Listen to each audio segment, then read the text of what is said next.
Some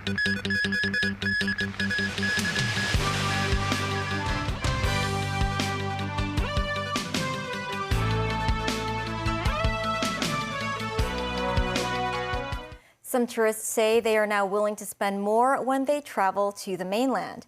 This after authorities lowered the application threshold for a departure tax refund to 200 yuan in an effort to boost inbound consumption. Mimo Singhai reports. The adjustments were announced and introduced on Sunday. Under the changes, foreigners who spend at least 200 yuan at the same shop on the same day can apply for a departure tax refund. Meanwhile, the upper limit for the tax refund has been raised to 20,000 yuan. The two of them was 297 RMB. Tax refund is good, and I am going to use this opportunity to broadcast this. It's better, yeah. So we're going to look around. We're going to the malls. The Ministry of Commerce said the refund rate for general products is 11%, which is equivalent to a 10% discount. For instance, Huawei's latest mobile phone costs 7,499 yuan. The price will be 6,600 yuan after a tax refund.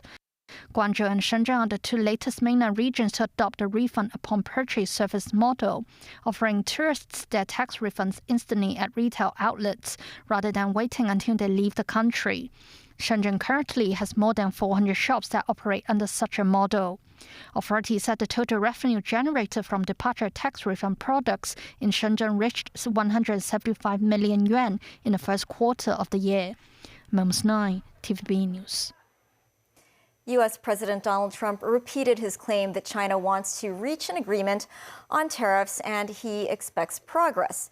Trump has suggested that he's in contact with President Xi Jinping, but Treasury Secretary Scott Bessent said he was not aware of any recent contact between the two leaders. Nazvi Karim reports. On his way to the White House from Morristown Municipal Airport in New Jersey, Donald Trump was asked if he had been speaking to Xi Jinping. A little bit. Look, a little bit. They want to make a deal, obviously. Right now, they're not doing business with us. You know, people talk about going cold turkey with China, meaning just forget about it. We were losing hundreds of billions of dollars a year with China, and now they're not doing any business with us, you know, not because of them, because of me. Because at 145%, you can't do business. But something's going to happen that's going to be positive. Trump last week hinted that the high 145% tariff on Chinese goods won't last for long, seen as a climb down on his part. Treasury Secretary Scott Bessent did not back Trump's assertion that tariff talks with China were underway, adding he was unaware of any contact between Trump and Xi. In Beijing, Chinese officials downplayed the potential impact of a trade war with the U.S. Zhao Chunxin, vice chairman of the National Development and Reform Commission, said the U.S. is creating bargaining chips out of thin air, bullying and then going back on their word, a strategy he said was bound to fail. He added that the import of grain from the U.S. accounted for a low proportion of China's consumption, and other supply sources are available.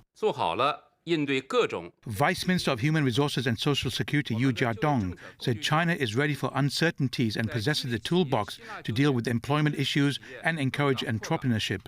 President Xi, meanwhile, is expected to visit the financial hub of Shanghai this week. In his last visit in November 2023, he urged the city to build on its strengths as an international financial center and take the lead in technology. Nazvi Karim, TVB News. China's top diplomat Wang Yi has landed in Brazil for the upcoming BRICS foreign ministers meeting. Analysts say China will seek deeper cooperation with members of the group to take on the tariff spat instigated by U.S. President Donald Trump. Danny Zhou has the story. Foreign ministers of 10 BRICS member states are poised to gather in Rio de Janeiro from April the 28th to 29th. Their meeting will convene under the theme of strengthening Global South cooperation, with discussions on trade, hygiene and artificial intelligence. Some scholars think the main focus of Foreign Minister Wang Yi's trip will be on garnering support from BRICS members to uphold globalization and pull a concerted effort to cope with the US's tariff war and hegemonic pretensions. Political scholar Sonny Lo said Wang's visit highlights China's multilateral diplomacy, echoing President Xi Jinping's recent Southeast Asian tour. He noted that China tries to get more support, from Brazil in particular, in a bid to counterbalance Washington regarding tariffs, adding that South-South cooperation has emerged as a key strategy in China's diplomatic policies. China has been Brazil's largest trading partner and export destination. Some think tanks suggested that Wang should take the opportunity to discuss importing more Brazilian farm products, including soybeans and meat, so as to reduce its reliance on American supplies. China could also assist in the construction of a rail link between Brazil and Peru's Chenque port, bypassing the Panama Canal and reducing freight costs. Hui Qing, research director of Hong Kong Jiming Institute, said he believes China will make further pledges or come up with specific plans to expand investment in Brazil and other Latin American countries. Hui noted this direct investment is expected to build on mutual trust and would also be a confident booster for Latin America's further development, especially in financial stability. Danny Zhou, TVB News.